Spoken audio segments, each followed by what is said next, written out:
facing federal criminal charges just for defending myself on my own damn land. Sounds insane, right? Yeah, that's what I thought too, until I found myself staring down two muscle-bound goons with stun batons. All because I told the HOA president she wasn't allowed to ransack my cabin like some backwoods tyrant. And get this, they actually tried to arrest me.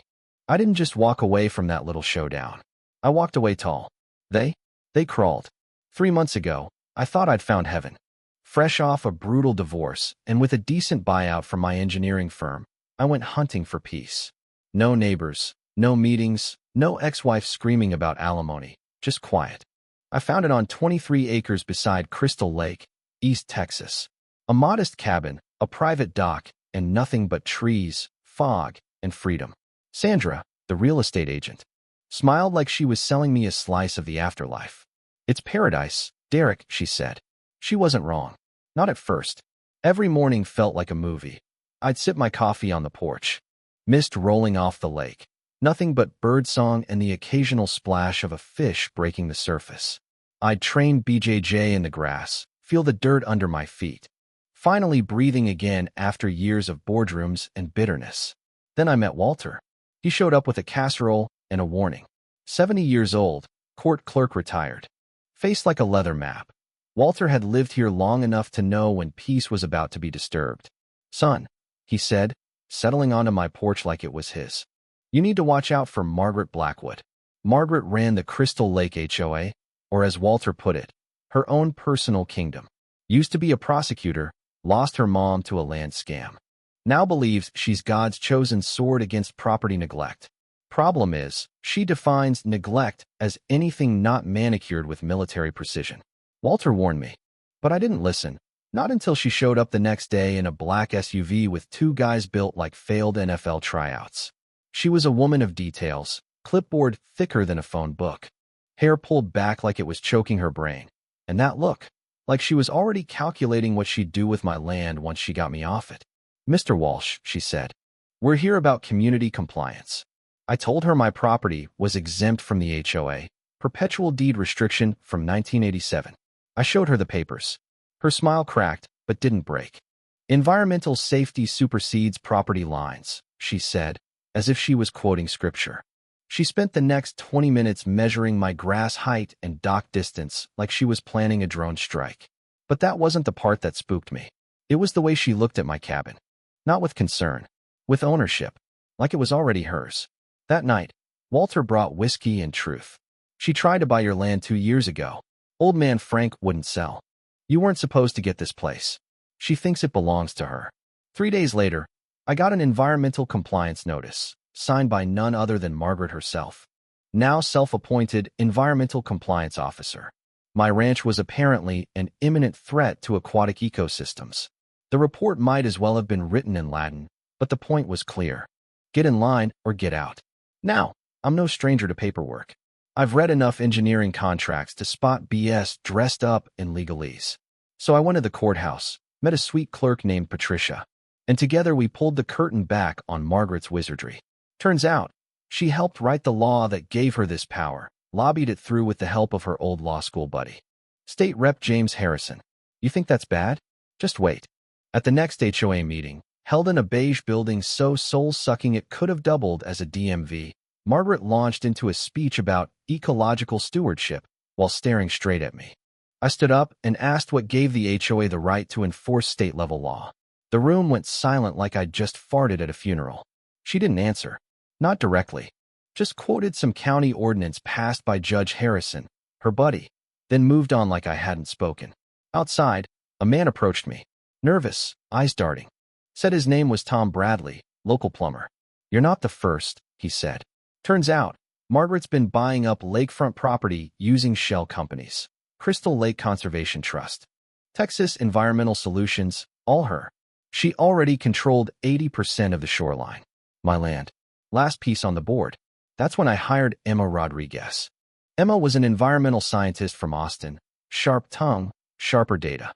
She ran a full assessment of my property, and not only did I meet every standard, I exceeded them.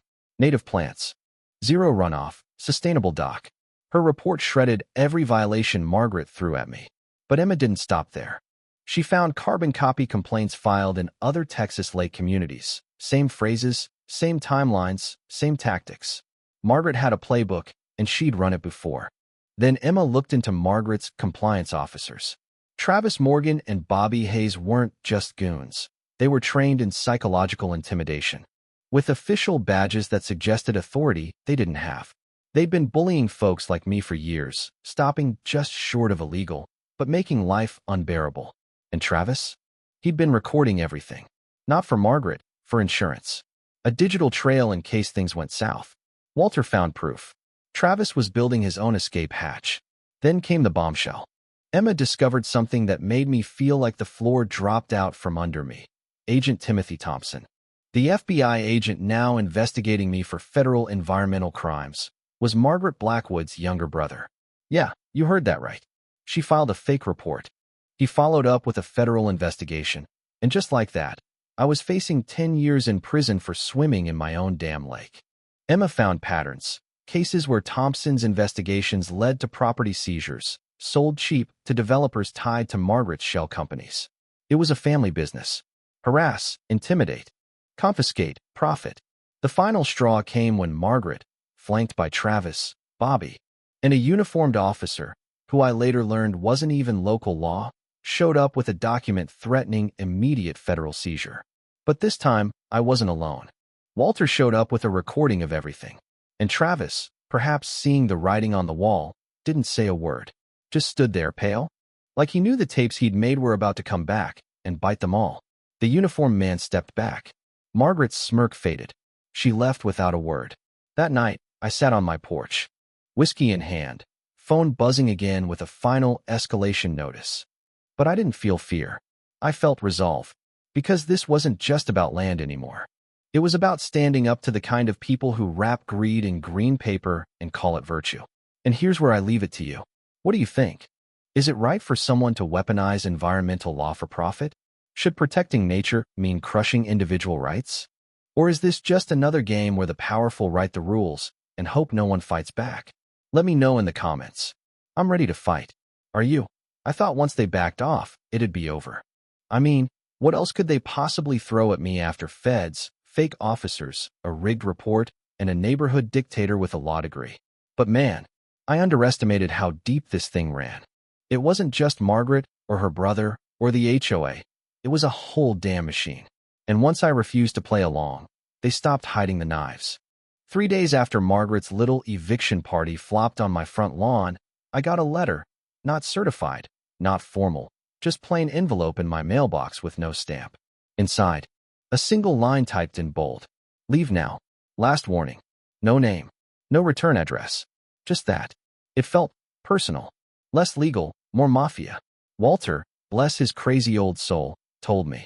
This ain't HOA anymore. You poked something bigger, Derek. You messed up a deal they were counting on.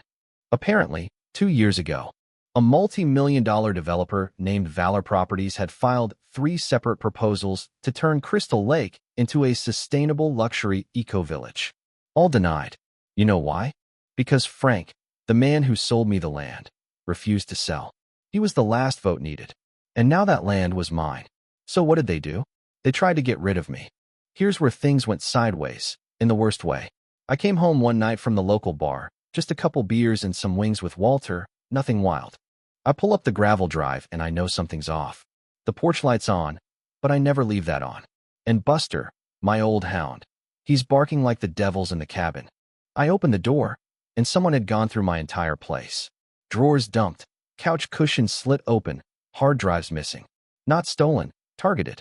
Whoever broke in wasn't there for jewelry or cash. They were looking for files. For proof. Emma had told me to back everything up. I had 2 copies, one digital, one printed. The digital? Gone. The printed one? Still safe, locked in a fireproof box under the floorboard. Thank God. But Buster? He was limping. Nothing broken. Just a small cut on his paw, but it told me everything I needed to know. Whoever came in, they didn't just search, they threatened. They wanted to send a message. So I sent one back. Next morning, I drove 2 hours to Austin and handed everything. Emma's reports, Travis's recordings, Walter's testimony, the shell company docs, to Lydia Grant. an independent journalist who ran a small but ruthless podcast called Civic Burn. Not mainstream, but local law enforcement hated her because she actually asked questions that mattered. Lydia called me 3 days later, said she'd gone down the rabbit hole and found something I hadn't. Remember that environmental compliance law Margaret lobbied for? Turns out the bill's original draft had nothing to do with lakes. It was about oil pipeline safety. The amendment that allowed it to apply to small bodies of water? Slipped in during the final hour by Representative Harrison, her buddy, and funded by Valor Properties through a PAC. So yeah, this wasn't about the lake. It was about leverage. Margaret wasn't protecting nature. She was clearing the board for a mega deal worth $74 million. And I was in the way. Lydia dropped the episode 2 days later. Title: The Sheriff of Crystal Lake. How one woman turned HOA into a land seizure empire. It exploded. Local news picked it up. Then a state senator retweeted it. And just like that, everything changed. The same county judge who had signed off on Margaret's fake environmental warnings, he issued an emergency injunction blocking all HOA enforcement on private lakefronts until further investigation. Her power? Suspended. But you think she stopped? Hell no. 2 nights later, I get a visit. Not from Margaret, not from Travis, but from Timothy Thompson, the FBI agent, her brother. This time, in plain clothes. No warrant. Just a knock and a face like stone. I'm here as a courtesy, he says. You're making powerful people nervous. People who can make your life very, very difficult. I told him if he had anything legal to say, he could send it through my lawyer. You know what he did? He stepped forward, got real close, and said, "You're not going to win this, Derek. Men like you never do." Then he walked off into the dark. I stood there for a long time after that. Long enough to hear the coyotes. Long enough to decide, I'm not leaving. The next day, I filed a formal civil suit. Walsh versus Crystal Lake HOA. Margaret Blackwood and Valor Properties. Emma became an expert witness. Lydia covered the entire thing, week by week. Walter testified, even when his knees couldn't hold him steady. And here's the twist I didn't see coming. Travis flipped. He showed up in court, full suit, freshly shaved, eyes haunted, but clear. Gave a sworn affidavit. Said he'd been following Margaret's orders for years, but he'd saved everything. Emails, phone calls, even recordings of her laughing about getting rid of the last squatter. Me. His testimony changed everything. The judge ruled in my favor. Not only was the environmental order nullified, but the court froze Margaret's accounts and opened a separate investigation into Rep. Harrison, Valor Properties, pulled out of Texas within 2 weeks. Margaret never showed her face again. But here's the kicker. 6 weeks later, someone set fire to the forest on the south side of Crystal Lake. Arson. 2 acres burned before volunteer fire crews stopped it. Cause. Never found. Suspect. No arrests. Message. Loud and clear. I've rebuilt the fence. Got cameras now. And Buster? He's still limping, but he sleeps beside my bed like a little furry alarm system. I still sit on the porch every morning. Coffee in hand. Mist on the lake. But it doesn't feel the same. Some nights, I hear a truck slow rolling past my driveway. Could be nothing. Could be someone waiting for the fight to cool off before they try again. And maybe one day they will. But I'll be here. I'm not going anywhere. Because you don't just own land like this, you earn it.